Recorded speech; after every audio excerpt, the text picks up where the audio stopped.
Chapter 1: The Encounter. At 21 years old, while living in Italy, I decided to confront my fear of forests by going camping alone. Although I had never been afraid of the dark, the thought of being surrounded by dense trees always unsettled me.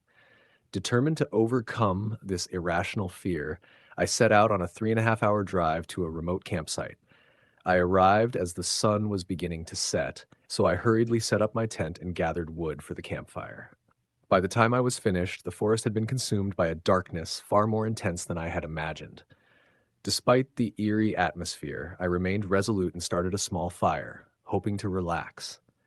As I sat by the fire, I heard the sound of a stick snapping in the distance. I brushed it off as an animal and continued enjoying the evening.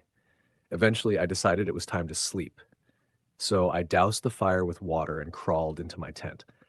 I fell asleep quickly, but a few hours later I was jolted awake by the sound of footsteps outside my tent. Still groggy, I assumed it was an animal and switched on my flashlight, trying to scare it away. The footsteps retreated, and I felt a brief sense of relief. But as I lay there, trying to fall back asleep, an overwhelming sense of being watched settled over me. Then I heard it, a distorted, chilling voice pleading for help just outside my tent. My blood ran cold, and I was paralyzed with fear. Every instinct told me to stay hidden, but I knew I had to confront whatever was out there. With trembling hands, I grabbed my flashlight and gun and slowly unzipped the tent.